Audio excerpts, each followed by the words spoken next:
and all I can say is hell no. Look. What was that all about? Did I quit my full-time job with benefits? And what are my plans for next season's figure competition? If you want to know the answers to those burning questions, keep watching and I'll spill the beans. Welcome to the vlog. My name is Joey, and yes, it's another day and another outfit. In today's vlog, I'm going to talk about three things. First, I attempted to make a travel vlog of my trip I took this summer in July. And needless to say, I think I was in over my head. I spent a week in Utah and I tried to shoot videos of everything that we did. And once I began editing it all together, it was just too much. Like, I was a month in and I'm still a newbie. I guess I need more practice. But anyhow, I'm just going to show you a few clips and some photos from my trip. It was actually a trip of a lifetime. We stayed in St. George and we went to Bryce Canyon. We also went to Snow Canyon, and we went and visited Zion National Park on 2 different days. So let me insert some pictures here.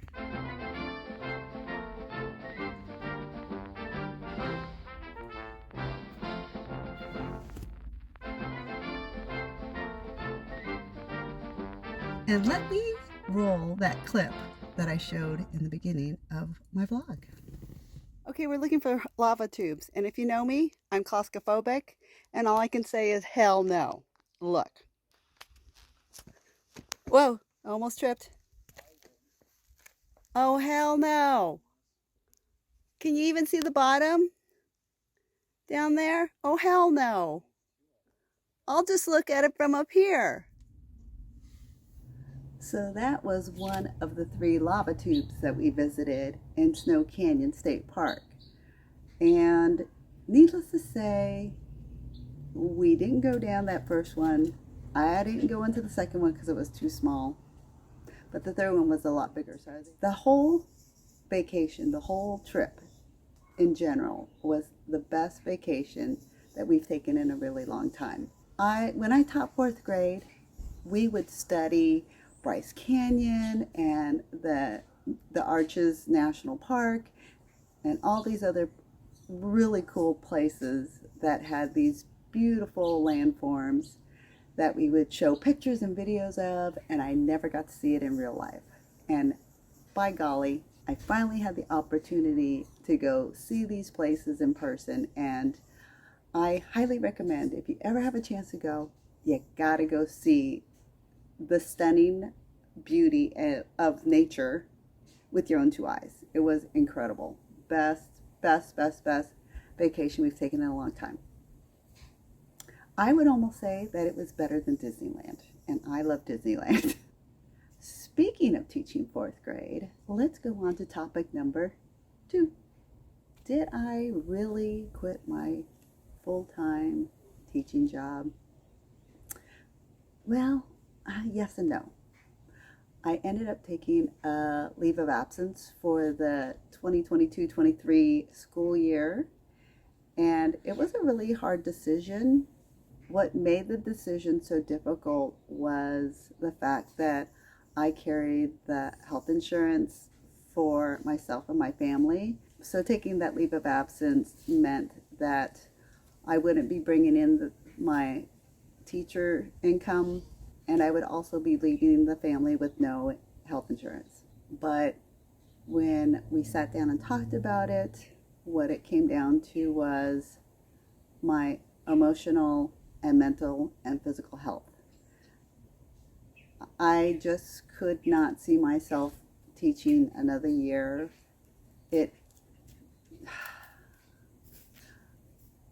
You hear it all the time. You hear these stories about how difficult teaching has become, not just because of the pandemic. I mean, I was having difficulties prior to the pandemic. I think with the virtual teaching that we did in 2020 and going hybrid and in person, and just the overall, just how everything, just how it all transpired. Education is a mess. That's all I have to say. It's a mess. And the only way that I felt that I can keep my sanity and my health was to step away. So that's what I did.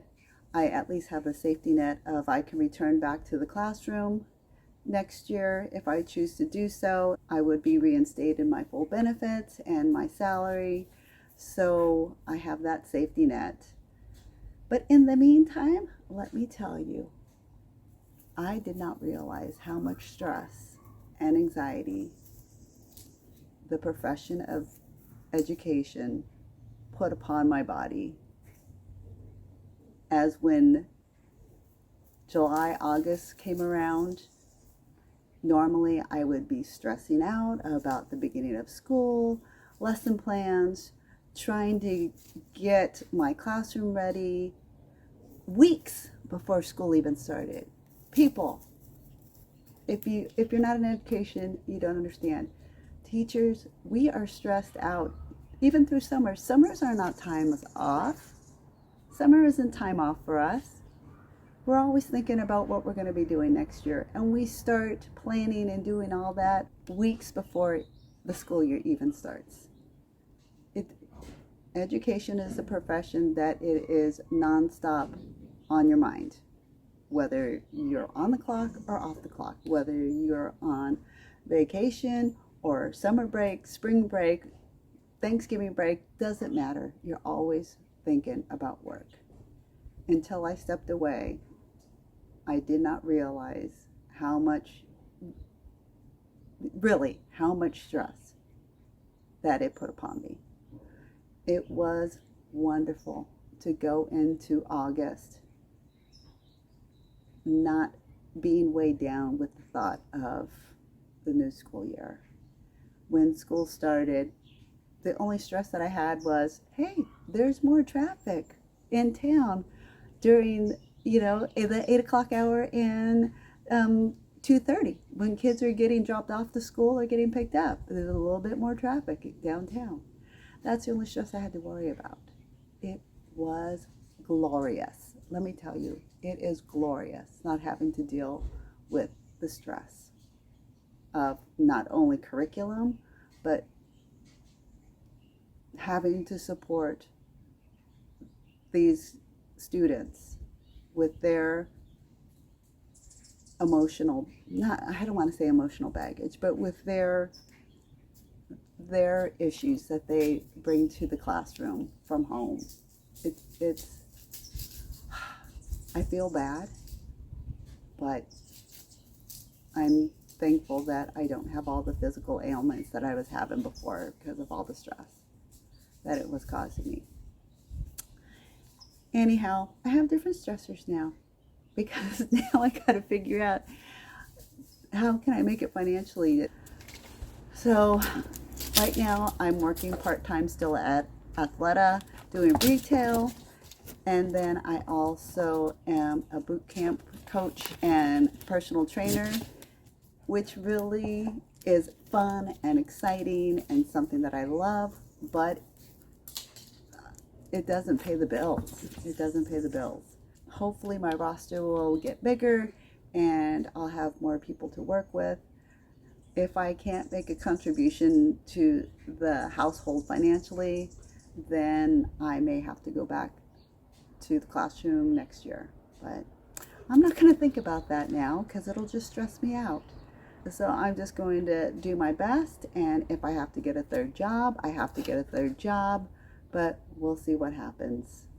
Fingers crossed, I'm not living out of my car. Well, let's move on to topic number 3. What are my plans for my figure competition season? Let me insert a couple pictures here from my last show. I did not fare as well as I would have liked to. But speaking with my coach, we discussed my future in the figure division, being that next year I'll be 60. Also, I'm a natural competitor. In other words, I am not ready or in the mindset of taking PEDs for that edge to help build muscle. I don't really have a very successful career in the figure division unless I want to be happy placing last, which I'm not. I don't want to be in last place, and I don't want to be at the back end of the lineup. I love the look of figure. I love the shoulders. I love the upper body. I love the whole look of it. That's why I competed for 5 years in figure. That's why I trained in the off season to try to build muscle as the best I could for 5 years. So since I wasn't willing and to do those things that I needed to do to be successful, we're going to try to change divisions. Next year, I'm going to try my hand at bikini. Now, it wasn't something that I wanted to do, but when I weighed everything out, what the hell? I'm gonna go ahead and give it a shot. So changed my training split, definitely keeping the body fat down this off season, which is kind of cool, which I'm happy about that. So I don't have to lose so much weight come competition season, so that's good. But I'm kind of bummed about having to train less upper body and focus more on my lower half. I'm doing a lot of glute training, hamstring, a little bit of quads, a little bit of shoulders, not training my arms as much as I used to. So I'm kind of bummed about that, but changing the mindset and thinking, all right, let's do this bikini thing. Oh, you want to hear something crazy? So once I made the decision to switch over to bikini, I wanted to go ahead and start learning the posing, which is totally different. In figure, we are flexing and everything is very rigid and structured, and there are certain poses that you have to hit. So when I started doing some of the bikini poses, I'm here trying to flex my quads and spread my lats and do all this stuff. And someone said, no, stop, don't flex. And it's like, what? Are you kidding me? You're not supposed to flex in the back pose? No. That is so weird to me. That's something that the good thing I'm starting now in my posing, because I have to relearn how to pose because I'm so conditioned to pose figure. I have to totally flip that mindset to pose like bikini. So we'll see what happens next year in 2023, how well I do in bikini. I'm hoping that I do well in bikini, because if I do, then I'm just going to go ahead and take that path and see where I can take it.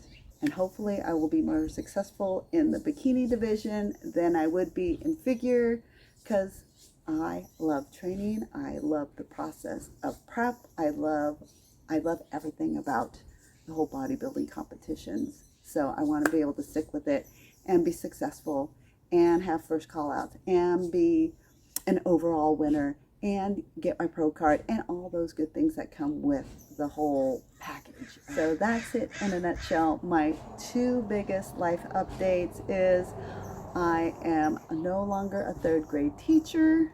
I am now a personal trainer and a boot camp coach, and I've switched from figure to bikini. So let's see what 2023 has to offer.